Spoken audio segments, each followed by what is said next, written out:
Welcome to the Deep Dive, your shortcut to being well-informed. Today, we're really plunging into a critical topic for anyone heading into healthcare, especially you nursing students, acute intracranial problems. Mm-mm. Our mission really is to take this dense, super important chapter from Lewis's Medical Surgical Nursing, the 12th edition, and just, distill it. Yeah, make it accessible. Exactly. Make it clear, structured, engaging knowledge.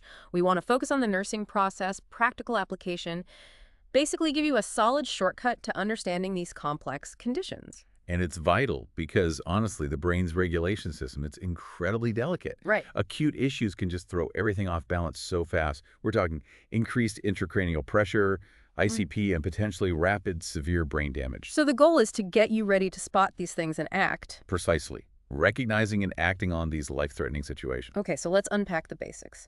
Inside our skull, this rigid box, it's a balancing act, right? What's actually in there and how does it all normally stay, regulated? Think of it exactly like that, a closed box. Inside, you've got three main things. Brain tissue, that's the bulk, about 78%. Okay. Then blood, maybe 12%. And cerebrospinal fluid, CSF, around 10%. Right. And the key principle here is the Monro-Kellie doctrine.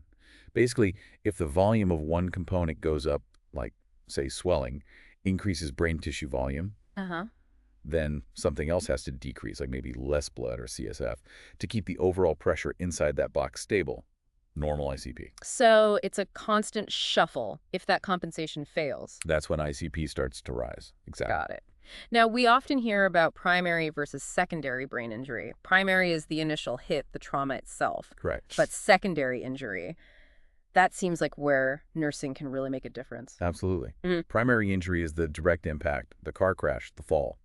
Done. Can't undo that. Right. But secondary injury, things like hypoxia, not enough oxygen, ischemia, not enough blood flow, or that rising ICP we just talked about, Yeah. that can happen hours, even days later. Oh, okay. And that's where our assessment, our interventions, they become absolutely critical. We can potentially prevent that second wave of damage, which is often worse. That's a really important distinction for practice. Okay, speaking of ICP, what's the actual number? What's normal? And when does it become, like, a red flag? So normal ICP is generally accepted as 5 to 15 millimeter Hg. Pretty low pressure. Okay, 5 to 15. The critical point, the number you really need to remember, is that a sustained pressure over 20 millimeter Hg is abnormal. That requires intervention now. Sustained over 20. Got it. That's our threshold. Okay, let's talk cerebral blood flow, CBF. Why is constant blood flow just so non-negotiable for the brain? Well, the brain is an energy hog. It uses about 20% of all the oxygen your body takes in and 25% of its glucose. Wow. So it needs a constant, reliable supply. Luckily, it has this amazing thing called cerebral autoregulation. Autoregulation. Yeah, the brain can actually adjust the diameter of its own blood vessels to keep CBF constant, even if your systemic blood pressure fluctuates a bit. That's incredible. It is, but there's a catch. It only works within a certain MAP range, arterial pressure, usually between 70 and 150 millimeter Hg. Okay, so outside that range. Outside that, autoregulation starts to fail, and blood flow can become dangerously high or low. Which leads us nicely into cerebral perfusion pressure, CPP. How do we figure that out, and why is that number so critical? CPP is basically the pressure gradient that actually pushes blood into the brain tissue. And the formula is simple. CPP equals MAP minus ICP. MAP minus ICP. Okay. Let's do a quick example. Say your patient's blood pressure is 122/84. Their MAP is about 97 millimeter Hg. Right. And let's say their ICP is 12 millimeter Hg, which is normal. So 97 minus 12 gives you a CPP of 85 millimeter Hg. And is 85 good? Yep, that's right, in the normal range, which is typically 60 to 100 millimeter Hg. Okay. But here's the scary part. If CPP drops below 50 millimeter Hg, the brain isn't getting enough blood. That's ischemia, neuron death. Below 30, often incompatible with life. Wow. So that really shows why you might need to keep blood pressure up, even if ICP is high, to maintain that perfusion. Exactly. It's a balancing act. You need adequate MAP to perfuse the brain against that ICP. Makes sense. Are there other things like maybe CO2 or oxygen levels that really impact CBF too? Oh, absolutely. Arterial CO2, PaCO2, is a powerful vasodilator in the brain. So high CO2 means more blood flow? Right. It dilates cerebral vessels, increases CBF. Low PaCO2 constricts them. And oxygen, specifically low PaCO2, especially below 50 millimeter Hg, also triggers vasodilation to try and boost oxygen delivery. But if these mechanisms fail, then autoregulation is lost, and the brain is really vulnerable. This can all contribute to increased intracranial pressure, ICP, which, as we said, is a true life-threatening emergency. what usually causes ICP to spike like that? Common causes are things that take up space. Mass lesions, like hematomas, blood clots, tumors, abscesses, or widespread swelling, cerebral edema. And you mentioned this can spiral downwards fast. Can you sort of walk us through that awful cycle, like in figure 61.2? It's a really vicious cycle. You start with some kind of brain insult trauma, stroke, whatever. Yep. That causes tissue swelling, edema. The edema increases the volume inside that closed box, raising the ICP. Right, Monro-Kellie. Exactly. Higher ICP starts to compress the blood vessels in the brain, Reducing blood flow. reducing CBF. Less blood flow means less oxygen delivered to brain cells. They get hypoxic, injured, die. Which causes More edema around the newly damaged tissue, which increases ICP even further, compressing more vessels. You see the cycle. Yeah, it just feeds itself. Horrifying. And where does it end? Ultimately, if it's not stopped, it can lead to compression of the brainstem that controls breathing, heart rate, and eventually brain herniation. Herniation. That sounds final. What exactly happens? It's when brain tissue gets squeezed or shifted from an area of high pressure to an area of lower pressure, often down through the opening at the base of the skull, the foramen magnum. Oh, wow. It physically compresses the brainstem. This can cause respiratory arrest. It's often irreversible, usually fatal. That's why catching and managing rising ICP early is everything. Absolutely critical. Now, to add another layer, there isn't just one type of brain swelling, right? There are different kinds of cerebral edema. That's right. There are three main types. The most common is probably vasogenic edema. Think of it like the blood-brain barrier breaks down. The gatekeeper fails. Right. Fluid and proteins leak out of the capillaries into the surrounding brain tissue, mostly the white matter. Okay, vasogenic. What else? Then there's cytotoxic edema. This is more of a cellular problem, usually from hypoxia or lack of oxygen. The cell membranes get damaged, and fluid shifts into the brain cells themselves, causing them to swell. Inside the cells. Yeah. Got it. And the third? Interstitial edema. This one's usually linked to hydrocephalus, which is buildup of CSF. Either too much is made or it can't drain properly, so fluid builds up in the spaces around the ventricles. Knowing the type helps tailor the treatment, Okay, we've got the what and the why pretty well covered. Now let's get practical. How do we recognize this? As nurses on the floor, what are the absolute critical clinical signs we need to be watching for, like, hawks? The number one thing, the most sensitive and reliable indicator, is a change in the patient's level of consciousness, LOC. Okay, LOC first, always. Always. And it can be subtle at first. Maybe they're just a bit less attentive. Maybe their effect seems flat or they're slightly confused. Right, not necessarily knocked out cold. Exactly. It's a continuum. It can range from those subtle changes all the way to deep coma where they have no purposeful movement, maybe absent reflexes. Any change from their baseline LOC. That's your first and biggest red flag for rising ICP. Huge takeaway. What about vital signs? I remember something specific, something ominous. Cushing's triad. Yes, Cushing's triad. And it's crucial to know this is a late sign. It's happening because the brainstem is being compressed. Okay, late sign brainstem compression. What does it look like? It's a specific pattern. First, systolic hypertension, and often the pulse pressure widens the gap between systolic and diastolic gets bigger. High systolic widening pulse pressure. Okay. Second, bradycardia, a slow heart rate, often with a pulse that feels full and bounding. So high BP, low pulse. Seems counterintuitive. It is, but it's the brainstem trying desperately to maintain cerebral perfusion against that high ICP. And third, irregular respirations. The pattern can vary, but it's abnormal. Okay, systolic hypertension, bradycardia, irregular breathing, that whole package together. Is a medical emergency. Mm-hmm. It means herniation is likely imminent or already happening. Time is absolutely critical. Definitely etched in my brain now. What about the eyes? Can they tell us something? Oh, the eyes are windows to the brain, especially with ICP. Ocular signs are really important. Compression of cranial nerve third, the oculomotor nerve, is common. Okay, CN third. What does that cause? It often causes the pupil on the same side as the brain lesion, the ipsilateral side, to dilate. One big pupil. Right. And it might become sluggish or not react to light at all. Right. The patient might not be able to move that eye properly, or eyelid might droop. That's schicosis. So ipsilateral pupil changes. And if you see a fixed unilateral dilated pupil, that's another neurologic emergency. It strongly suggests herniation. Wow. Okay. Any other eye signs? Yeah. Other cranial nerves controlling eye movement can be affected too, causing blurred vision or diplopia double vision. And papilledema, swelling of the optic disc at the back of the eye, can be seen, but that's more a sign of persistent, long-standing increased ICP, less specific for acute changes. Got it. What about motor function? How does that change? As ICP increases, you'll often see a decrease in motor function. Typically, it's weakness, hemiparesis or paralysis, hemiplegia, on the side of the body opposite the brain, lesion contralateral. Opposite side weakness. Makes sense. And then you might see abnormal posturing, especially in deeper coma states. Right, you mentioned those earlier, decorticate and decerebrate. Exactly. Decorticate posturing is flexor arms are like C's, moved in towards the cord. Arms like C's. Okay. Decerebrate posturing is extensor arms are like E's, extended by the sides, wrists rotated out. Decerebrate is generally considered more serious, indicating damage extending lower down into the brainstem. More serious. Got it.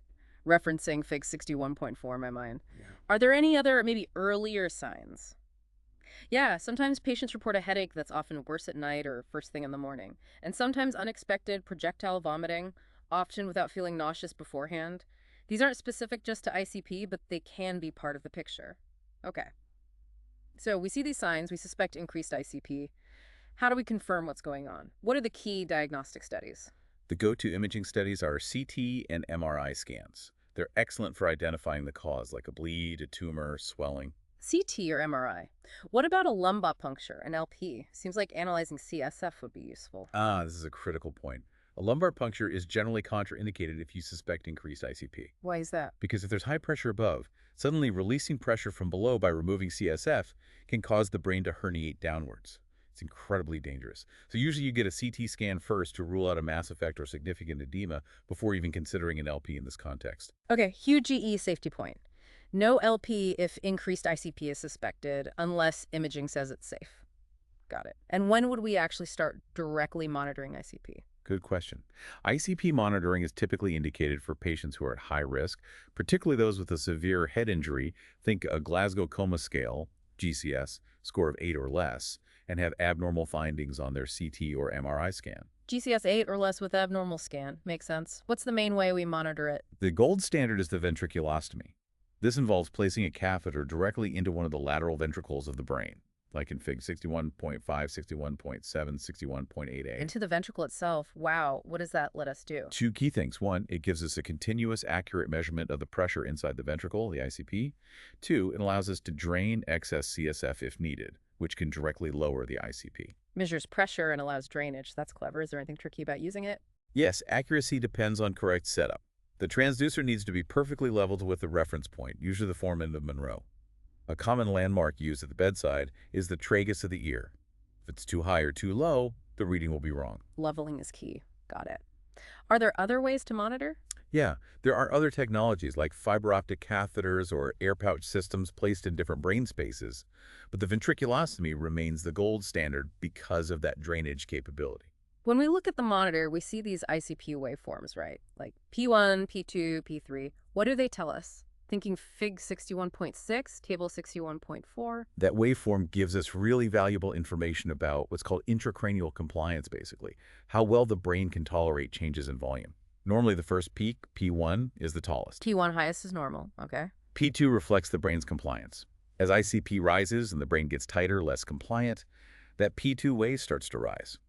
If P2 becomes higher than P1, that's a sign that compliance is significantly compromised.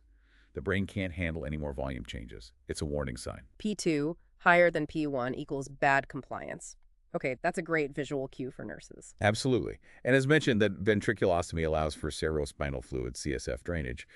We can do it intermittently, just draining a bit when ICP hits a certain threshold, or continuously. Which helps control the pressure. Exactly. But it's not without risks. Infection is a major concern with any invasive line into the brain. And if you drain CSF too quickly, you could cause the ventricles to collapse or even trigger herniation in the other direction. So it needs careful management. Makes sense. What about measuring oxygen levels directly in the brain? Is that something we do? Yes, we can monitor cerebral oxygenation. There are devices like the LICO-X catheter or neurovent probe that go directly into brain tissue to measure the partial pressure of oxygen there, PbTO2. Or we can monitor oxygen saturation in the jugular vein, SjVO2. Why is that so important? What does it tell us immediately? It tells us directly if the brain tissue itself is getting enough oxygen to meet its needs. Normal PbTO2 is 20-40 millimeters Hg. If it drops below that, it signals ischemia. It gives us real-time feedback on whether our efforts to maintain blood flow and oxygen delivery are actually working at the tissue level. It's a direct look at brain perfusion and oxygenation.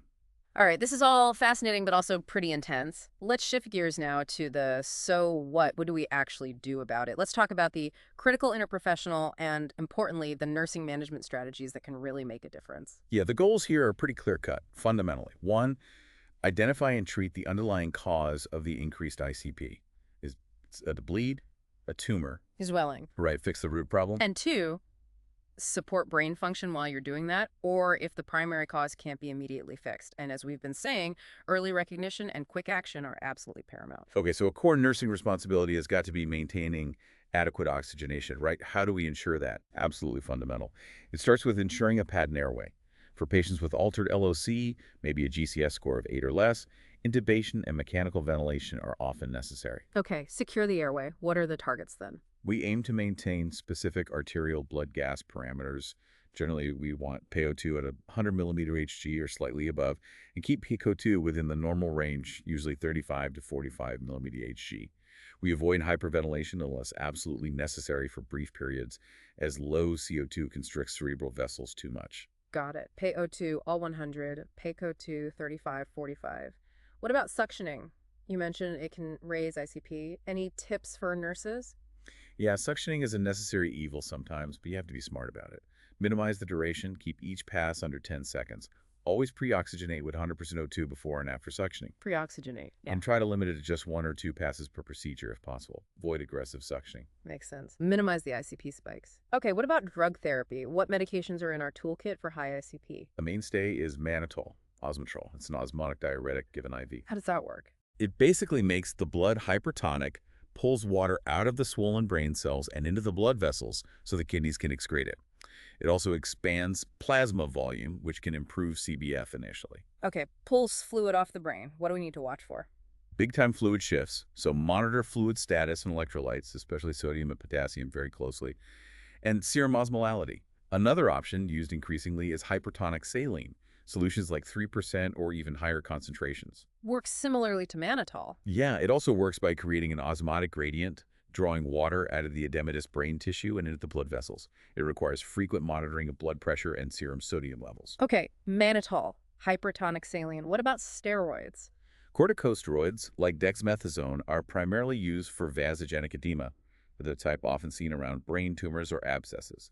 They work by stabilizing cell membranes and the blood-brain barrier. So mainly for tumor abscesses, not for head trauma. Correct. Corticosteroids are generally not recommended for traumatic brain injury studies, haven't shown benefit, and there are risks. What are the risks nurses need to monitor with steroids? Hyperglycemia is a big one, so frequent blood sugar checks.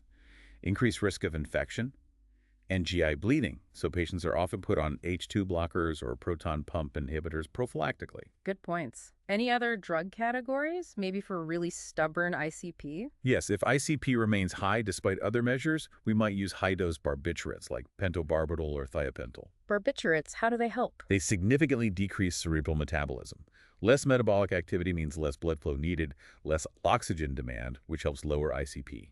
It's essentially putting the brain into a medically induced coma. Wow, that sounds intensive. It is. Requires continuous ICP and EEG monitoring, mechanical ventilation, total supportive care. It's a last resort for refractory ICP. Okay, quite the arsenal of drugs. Beyond meds, what else can we do to help the brain rest and recover? You mentioned metabolic demand. Right. We need to reduce metabolic demands. Anything that increases brain activity or oxygen consumption can worsen ICP.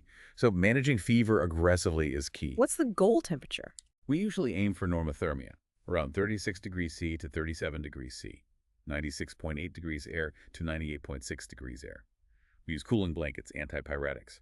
But critically, we must prevent shivering. Why is shivering so bad? Shivering dramatically increases metabolic rate and oxygen consumption, which is exactly what we don't want. We might need sedatives or even paralytics sometimes just to control shivering during cooling.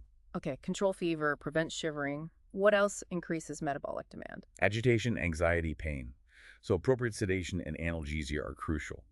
We also need to prevent seizures, as they massively increase brain metabolism. Prophylactic anti-seizure meds are common. And don't forget nutrition therapy. It's easy to overlook, but these patients are in a hypermetabolic, hypercatabolic state. their nutritional needs are high. So they need calories quickly. Yes, early nutrition, usually via enteral feeding, tube feeds, is really important to give the injured brain the fuel it needs. We also need to maintain euvolemia, proper fluid balance, carefully monitoring intake and output. Okay, that covers a lot of the interprofessional management. Let's drill down into the core nursing assessment. We already hit LOC hard, but what else is routine? The Glasgow Coma Scale, GCS, is fundamental. Every nurse needs to know it inside out. Table 61.5. Break it down quickly. Sure. It assesses 3 areas: eye-opening, spontaneous down to none, best verbal response, oriented down to none, and best motor response, obese commands, down to none. And the score tells us. You added the points. 15 is the best possible score, fully alert and oriented. A score of 8 or less generally indicates coma. The key is that it provides a standardized, objective way to assess and communicate a patient's neurologic status and track changes over time. Standardized objective. Crucial. What other neurochecks? Pupillar checks are vital. We look at size, shape, equality, and reactivity to light both direct and consensual response. Does the other pupil constrict too? Okay, pupils. What else? Eye movements, especially in unconscious patients. We might check the oculocephalic reflex, doll's eyes, or oculovestibular reflex, cold caloric testing, though these are done by experienced providers. And assessing motor strength in all extremities, looking for symmetry or weakness. And vital signs again. Always watching for. Always watching for trends, especially the development of that Cushing triad. And also paying close attention to the respiratory rate and pattern. Certain abnormal patterns, like Cheyne-Stokes, shown in Fig 61.11, can indicate specific levels of brainstem dysfunction. Great overview of assessment. Now, putting it all together, key nursing interventions. How should we position these patients? Body position is super important. Generally, elevate the head of the bed to 30 degrees. This promotes venous drainage from the head, which helps lower ICP. Okay, HOB 30 degrees. Any caveats? Yeah, you have to balance it with maintaining adequate cerebral perfusion pressure, CPP. Sometimes raising the head too much can lower MAP and the CPP, so monitor CPP if possible. Also, keep the patient's head in a neutral midline position. Boy, midline. Avoid extreme neck flexion or rotation. Turning the head sharply to one side can compress the jugular veins and impede venous outflow, raising ICP. Same goes for extreme hip flexion. Keep that in mind during care, and any turning or repositioning should be done slowly and gently. Slow, gentle movements. HOB 30, head midline. Got it. What about protection from injury? Huge nursing role. Institute seizure precautions, padded side rails, suction and oxygen readily available, maybe an ambu bag at the bedside. Seizure precautions. What else? Be cautious with restraints. Use the least restrictive approach needed, as agitation against restraints can spike ICP. Maintain a quiet, calm environment. Reduce stimuli. Protect their skin integrity, especially if they're immobile or posturing. And we touched on this, but meticulous fluid and electrolyte balance management is critical. Strict intake and output monitoring, often daily weights. Watching closely for signs of diabetes insipidus, DI, characterized by large volumes of dilute urine and potential hypernatremia due to pure water loss. Or the opposite, SIADH, syndrome of inappropriate antidiuretic hormone, where they retain too much water, leading to decreased urine output and dilutional hyponatremia. Both can seriously mess with brain function and ICP. DIV says SIADH. Okay, keep those straight. Lastly, the human element. Absolutely. Psychological considerations are huge. This is incredibly stressful for patients if they have awareness, and especially for families. Provide clear, simple explanations. Offer support.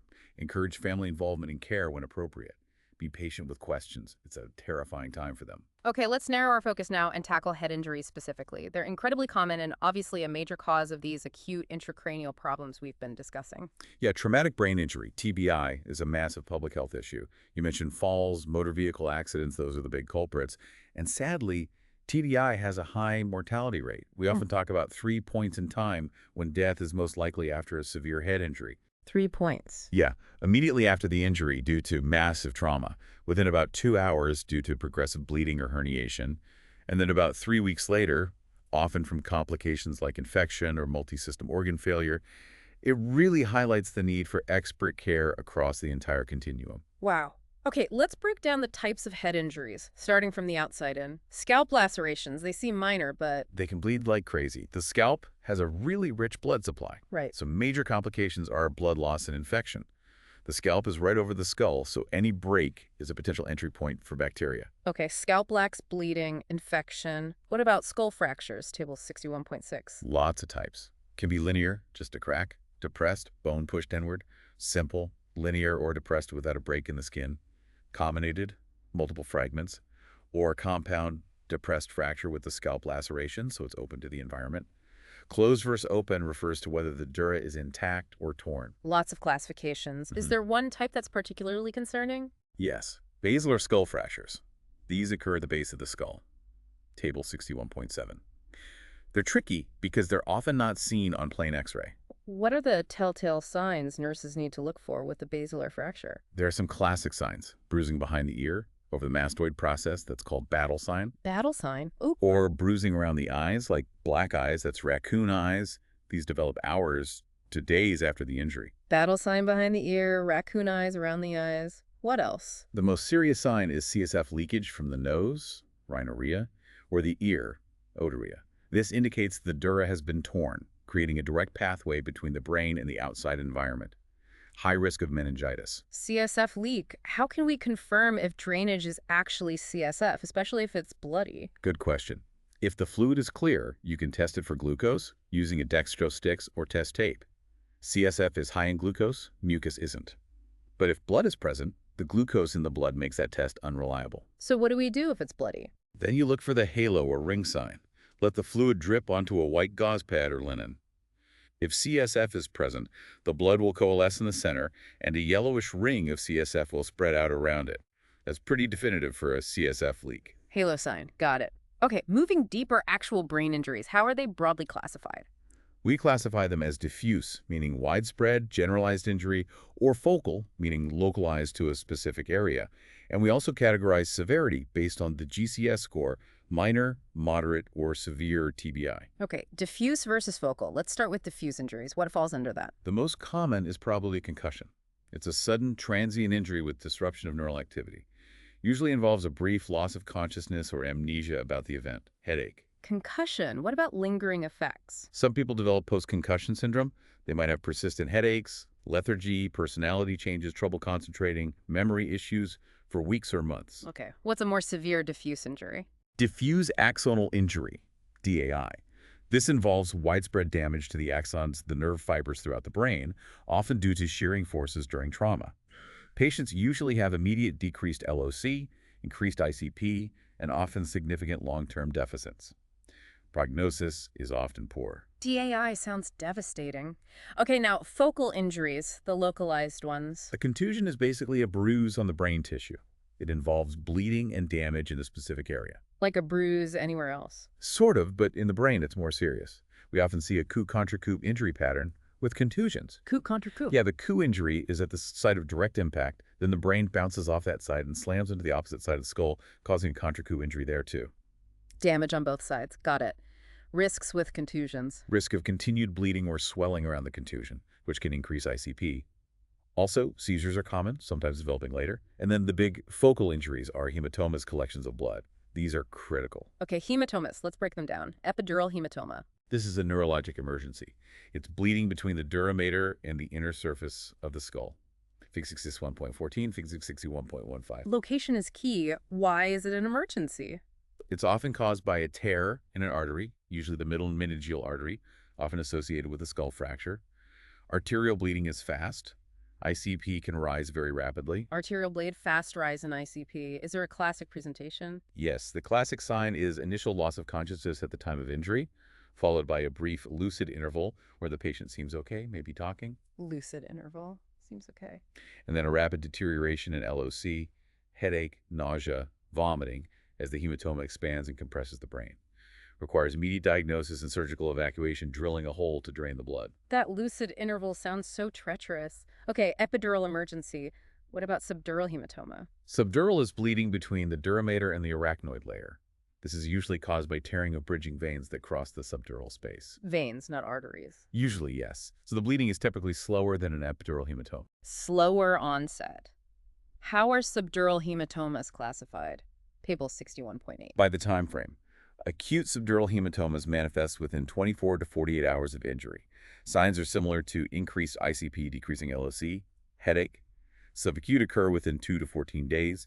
Chronic subdural hematomas develop over weeks or even months. Weeks or months? Who gets those? Chronic subdurals are much more common in older adults and people with chronic alcohol use, partly because brain atrophy creates more space for blood to collect slowly, and veins might be more fragile. And the symptoms might be subtle then. Very subtle, often mimicking other conditions like dementia or stroke confusion, lethargy, memory loss, headache. Requires a high index of suspicion. Okay, subdural, acute, subacute, chronic. One more hematoma type.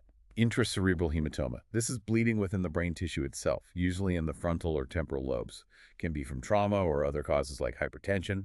Outcome depends on the size and location of the bleed. Inside the brain tissue. Got it. So for diagnosing all these head injuries, what's the go-to diagnostic study in the ER? CT scan is the best test in the acute setting. It's fast and excellent at identifying fractures and, crucially, any intracranial bleeding like those hematomas we just discussed. MRI might be used later for finer detail, especially for DAI or suspected posterior fossa injuries. So interprofessional care boils down to rapid diagnosis, surgical intervention if needed, like for that epidural hematoma, and intensive management to prevent secondary injury controlling ICP, maintaining oxygenation and perfusion. Makes sense. Now let's focus on nursing management for head injury. Where does it start? It really starts with health promotion and prevention. This is huge. Like what? Box 61.2. Emphasizing seatbelt use. Discouraging driving under the influence of alcohol or drugs or distracted driving. Promoting helmet use for motorcyclists, bicyclists, contact sports. For older adults, home safety assessments to prevent falls. Encouraging exercise for balance. Prevention is always the best cure. Absolutely. But when injury does happen, what's the focus in acute care? Priority 1 is always maintaining cerebral oxygenation and perfusion. ABCs first. Then frequent meticulous neurologic assessments, GCS, pupils, motor function, looking for any sign of deterioration. Changes can happen fast. Vigilance. What about specific problems we need to manage? We need to address specific issues like potential loss of the corneal reflex if the patient is HOUT. Comatose requires lubricating eye drops or eye patches to prevent corneal abrasion.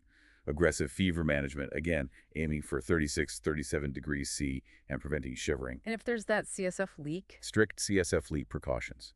Elevate the head of the bed to decrease pressure. Instruct the patient not to blow their nose or sneeze forcefully. Critically, no nasogastric tubes and no nasotracheal suctioning. If a basilar skull fracture is suspected, you could insert the tube right into the brain. Wow. Okay, no NG tubes with basilar fractures. How do we manage the drainage? Use a loose collection pad under the nose or around the ear, a mustache dressing for rhinorrhea.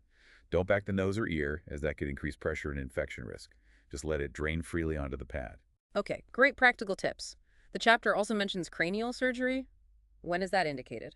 Table 61.14, Table 61.15. Indications include removing brain tumors, draining blood clots or abscesses, repairing skull fractures, or relieving increased ICP.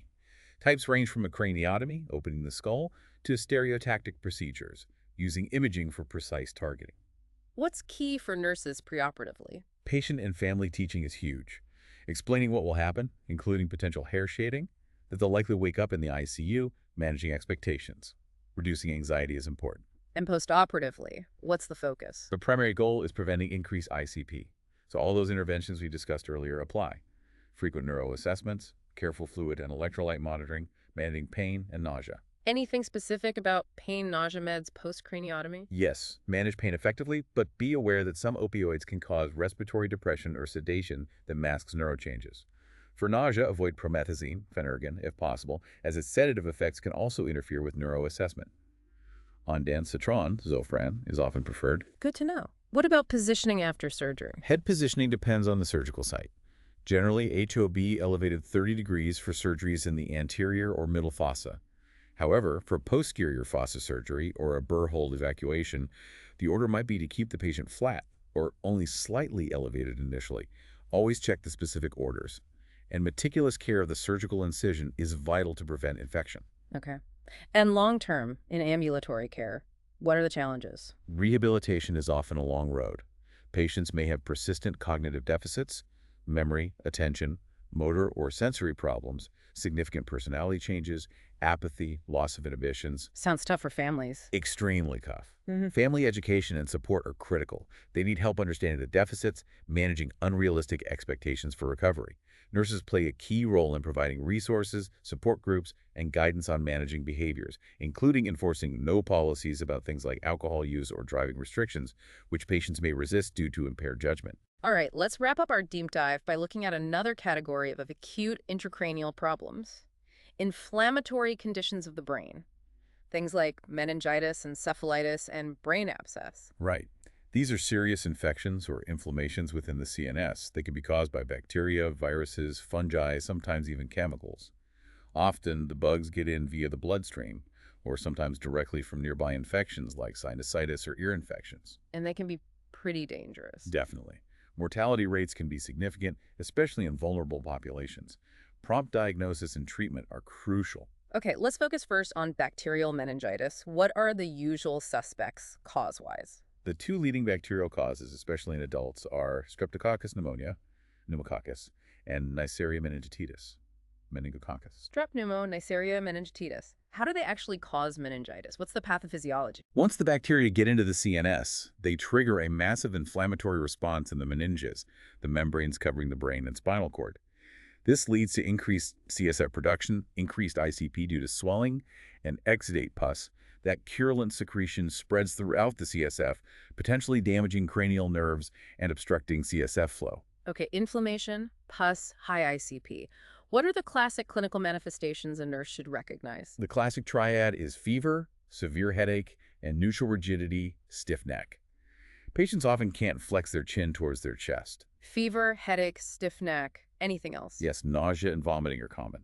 Photophobia, sensitivity to light, and often signs of increased ICP like decreased LOC, confusion, maybe seizures. What about that meningococcal type? Anything specific? Yes, with Neisseria meningitis, you might see a characteristic skin rash petechiae, small purplish spots. Sometimes you can do the tumbler test, press a clear glass against the rash. If the spots don't fade or blanch under pressure, it's highly suggestive of meningococcal disease, a medical emergency. Tumbler test. Good tip. What are the potential complications of bacterial meningitis? Increased ICP is the most common serious complication, potentially leading to herniation. Cranial nerve dysfunction is also common due to inflammation. CN346 causing eye movement issues, CNV facial numbness, CNV facial weakness, CN8 hearing loss, often permanent. Cerebral edema, hydrocephalus due to blocked CSF flow. Any really severe complications? Yes, the Waterhouse-Friderichsen syndrome is a devastating complication, usually associated with meningococcemia. It involves overwhelming bacterial infection, DIC, disseminated intravascular coagulation, adrenal hemorrhage, and circulatory collapse, often fatal. Sounds terrifying. How do we diagnose bacterial meningitis? Diagnostic studies. Blood cultures are important. A CT scan is usually done first, mainly to rule out any obstruction or mass lesion that would make an LP unsafe. Okay, CT first again, then the LP. Yes, if the CT is clear, then a lumbar puncture with CSF analysis is the definitive diagnostic test. Table 61.16. What do we see in the CSF with bacterial meningitis? Typically, the CSF pressure is elevated. The fluid itself often looks turbid or cloudy. Lab analysis shows high white blood cell count, specifically neutrophils. Protein levels are high. And crucially, glucose levels are usually low because the bacteria are consuming it. Gram stain and culture will identify the specific bacterium. High WBCs, newts. High protein, low glucose, cloudy. Got it. This sounds like an emergency. How's it treated? Interprofessional care. It is a medical emergency. Treatment needs to start immediately. Empiric antibiotic therapy should begin right after the LP is done, or even before if LP is delayed, without waiting for culture results. What kind of antibiotics? Broad-spectrum antibiotics that cross the blood-brain barrier, like ampicillin, vancomycin, ceftriaxone.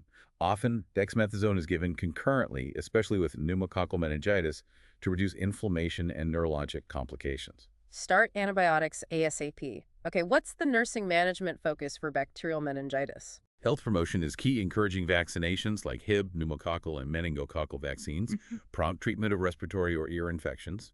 Prophylactic antibiotics might be needed for close contacts of someone with meningococcal meningitis. Good prevention points, and in acute care. Vigilant monitoring of vital signs, neurologic status, fluid balance. Administering antibiotics on schedule is crucial. Managing pain, often codeine is used as it doesn't sedate as much as morphine. Positioning for comfort, often curled up with head slightly extended. Keep the room dark and quiet for photophobia, and to minimize stimuli. Institute seizure precautions. Aggressively treat fever, again, avoiding shivering. Maintain hydration, usually IV fluids. What about isolation? Respiratory isolation, droplet precautions, is required for suspected or confirmed meningococcal meningitis until the patient has been on effective antibiotics for at least 24 hours. Standard precautions for other types. Okay, isolation for meningococcal. What about ambulatory care? Recovery. Recovery can take weeks or months. Encourage rest, adequate nutrition, high protein, high calorie diet, ROM exercises. Assess for and manage any residual effects like hearing loss, seizures, cognitive deficits. It requires ongoing support. Now, briefly, viral meningitis. How does that differ? Good question. Viral meningitis is much more common, often caused by enteroviruses, HSV, etc. Symptoms are similar to bacterial fever, headache, stiff neck, but usually much less severe. And the CSF findings. CSF analysis is key for differentiating. In viral meningitis, the CSF is often clear or slightly cloudy. White cell count is elevated, but it's mainly lymphocytes, not neutrophils. Protein might be slightly elevated or normal, and importantly, glucose levels are usually normal. So normal glucose is a big clue for viral. How's it treated? It's primarily managed symptomatically, rest, fluids, analgesics. Antibiotics are often started initially until bacterial meningitis is ruled out, then discontinued. Full recovery is the typical expectation. Okay, moving on. What about a brain abscess? A brain abscess is basically a collection of pus within the brain tissue itself. How does that happen? Often from direct spread from a nearby infection like chronic ear infection, sinusitis, or even a dental abscess. Or it can spread through the bloodstream from an infection elsewhere in the body. Symptoms. Symptoms can be similar to meningitis or encephalitis, headache, fever, nausea, vomiting. Signs of increased ICP. Focal neurologic signs depending on the location of the abscess, for example, seizures, weakness. Diagnosis is usually via CT or MRI scan. How's it treated? Treatment involves long-term antimicrobial therapy targeted at the likely organisms. Surgical drainage might be necessary if the abscess is large or encapsulated. Okay, abscess is localized pus. Finally, encephalitis. What's that? Encephalitis is acute inflammation of the brain tissue itself, usually caused by a virus. What kinds of viruses? Can be epidemic, like those transmitted by ticks or mosquitoes, easily West Nile virus, or non-epidemic, with HSV, herpes simplex virus, being the most common sporadic cause. CMV, cytomegalovirus, encephalitis, can occur in immunocompromised patients like those with AIDS. How does encephalitis present? Often starts nonspecifically: fever, headache, nausea, vomiting. Then signs of CNS involvement appear over days to weeks, things like hemiparesis, tremors, seizures, cranial nerve palsies, significant personality changes, memory impairment, decreased LOC. Diagnosis. CT, MRI are important. PCR testing of CSF can detect specific viral DNA, like HSV or West Nile, and the interprofessional and nursing care. Prevention is key for mosquito-borne types, insect repellent, control measures. Kite is largely symptomatic and supportive of managing fever, seizures, ICP if it develops. Is there specific treatment? The crucial one is for HSV encephalitis. Antiviral therapy with acyclovir-Zovirax significantly reduces mortality, but it needs to be started early, ideally before the patient becomes comatose. So prompt diagnosis and treatment initiation are vital for suspected HSV encephalitis. #tag outro. You know, when you step back and look at all this, what's truly fascinating, and frankly a bit intimidating, is the sheer complexity of the intracranial space. It really drives home how small changes, a bit of swelling, a small bleed, can spiral into devastating, life-altering consequences if they aren't caught and managed incredibly quickly and skillfully. Absolutely. So what does this all mean for you, our listeners, especially those of you preparing to be nurses on the front lines? We've really tried to break down the core pathophysiology, those often subtle clinical signs you have to recognize, the essential diagnostic thinking, and the critical nursing management strategies for these acute intracranial problems, drawing heavily from that Lewis's chapter. And remember, this knowledge isn't just for exams. It's about making those rapid, informed decisions at the bedside that directly impact whether a patient has a good outcome or not. It's understanding the why behind every assessment and intervention you perform. It's real-world, high-stakes nursing. Couldn't agree more. Now, here's something to think about, maybe a little future-forward twist. We've talked so much about the critical importance of recognizing subtle neurologic changes super early. So, how might emerging AI-powered monitoring systems potentially change the speed and maybe even the accuracy of detecting these early warning signs for nurses working in high-acuity settings like the ICU or ED? Ooh, interesting question. And what kind of ethical considerations might pop up when we start having technology interpret these really complex human clinical presentations for us? Something to chew on. Definitely food for thought. Thank you so much for joining us on this deep dive into a really challenging topic. Until next time, keep digging, keep learning, and definitely keep asking those critical questions.